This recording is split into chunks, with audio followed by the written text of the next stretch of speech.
Bonjour, donc je suis Nicolas Chéniaud, je suis pour ce spectacle une sorte de chanteur, mais à la base je suis plutôt un danseur. J'ai commencé à pratiquer la danse assez tardivement, vers 21 ans.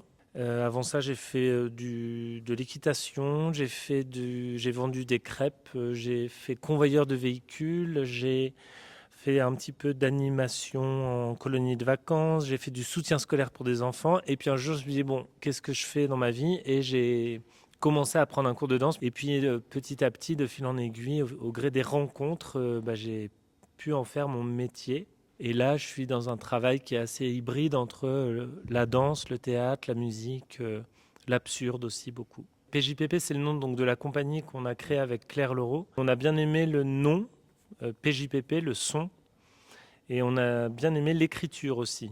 Comment ça s'écrit PJPP, puisque le GIF, c'est finalement une sorte de P inversé. Puisqu'on est là pour parler un petit peu du récital, alors s'il fallait le pitcher un petit peu sans spoiler, ça donnerait quoi? Alors c'est très difficile, depuis le début de toute façon, les spectacles de la compagnie qu'on a tous présentés ici au Creusot sont impitchables. Donc je ne peux rien dire vraiment sur ce spectacle, à part que c'est un concert, mais dans lequel il y a peu de musiciens, pas de choriste, pas de danseur, pas de décor, mais il y a une sorte d'espèce de chanteur qui est à peu près convaincu qu'il en est un et qui demande au public d'y croire avec lui. Je m'amuse avec des musiques que j'ai composées, que j'ai créées, et j'essaie de créer une relation d'intimité et de créer un petit peu du rêve autour de ces musiques qui sont très simples, qui sont très modestes, mais que j'aime et que j'avais envie de partager. Et d'où est venue l'idée de ce spectacle finalement? C'était surtout d'aller au bout de quelque chose avec ces musiques, parce que c'est des musiques avec lesquelles j'ai pu faire des concerts. J'avais constitué un groupe, donc j'ai eu une période où je faisais des concerts, mais où le format du concert m'ennuyait un peu, euh, parce qu'il y a quelque chose d'un peu binaire sur un morceau. Merci, on fait le deuxième, merci. Puis comme je suis pas hyper fort non plus en piano ni en chant, euh, ça m'obligeait à être hyper concentré et finalement un peu trop sérieux dans les concerts. Et comme j'aime bien ne pas être très très sérieux, je voulais trouver un endroit où je reprends ces musiques que j'aime, mais où je joue avec. Pas simplement je les chante évidemment, mais j'essaie de créer du jeu autour, de l'absurde, du récit, du sensible aussi. Donc c'est trouver une forme vraiment où la musique pour moi est un amusement et pas juste de la musique. Alors comment vous êtes arrivé vers la musique en fait? La musique, j'ai fait du piano quand j'étais petit. Pas très longtemps, mais suffisamment pour avoir un peu les bases. Et ensuite, j'ai continué à pratiquer un peu en autodidacte. Et le chant, j'ai toujours aimé chanter, mais un peu pour mes copains, copines, dans ma douche, tout ça, hein. C'était pas plus sérieux que ça. Et un jour, j'ai eu un ordinateur, dont je vais pas citer la marque, mais un ordinateur qui a un logiciel dessus, assez facile à utiliser, qui permet d'enregistrer. Et donc, j'ai appris à l'utiliser et j'ai enregistré une chanson comme ça pour rigoler avec mon colocataire de l'époque qui s'appelle Thomas. Et donc, j'ai fait une première chanson, ça m'a amusé, j'en ai fait une deuxième et une troisième, etc. Et puis, un jour, j'ai dit, allez, je fais un concert chez moi. J'ai fait un concert chez moi à Bruxelles. Et puis après, on m'a dit, oh, c'est sympa, viens faire un concert à Toulouse. Et je suis allé faire un concert à Toulouse. Et après, j'en ai fait quelques autres. Donc, ça s'est fait de façon très, très naïve et sans aucune intention de devenir musicien presque. Combien de temps ça peut représenter un spectacle comme ça au niveau travail?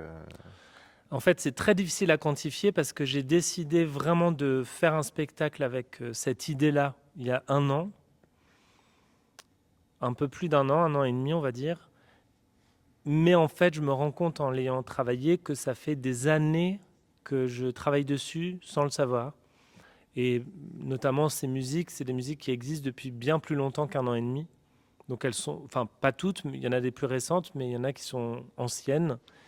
Et donc c'est un spectacle que j'ai vraiment sérieusement commencé à créer il y a un an, mais qui navigue en moi depuis finalement très longtemps. C'est quoi les prochaines étapes du coup? Et ben la prochaine étape, elle arrive vite, c'est la première. la toute première représentation qui aura lieu au Volcan, donc au Havre, les 13 et 14 février.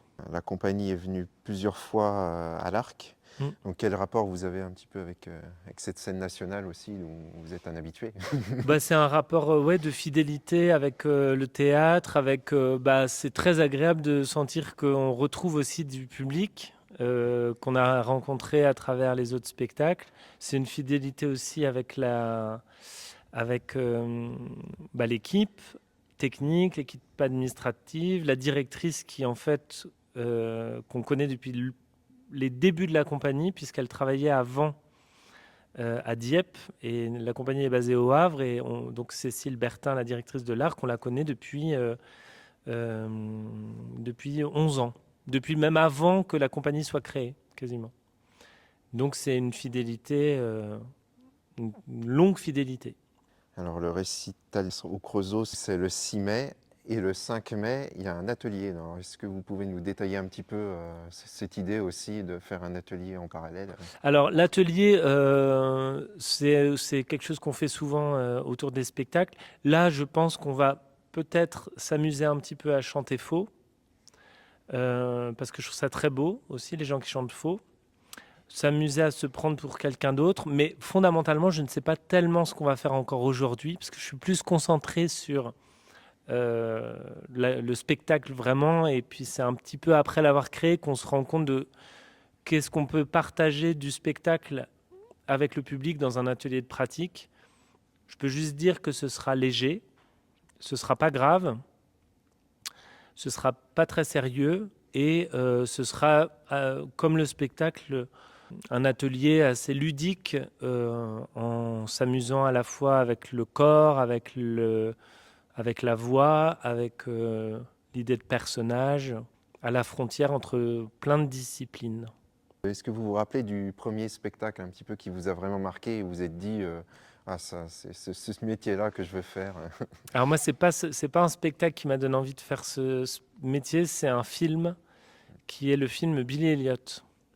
Comme beaucoup de garçons, sauf que moi j'avais 21 ans quand je l'ai vu. J'étais à un âge où normalement c'est bien quand on sait un peu ce qu'on veut faire dans la vie. Et moi je ne savais pas du tout ce que je voulais faire dans la vie.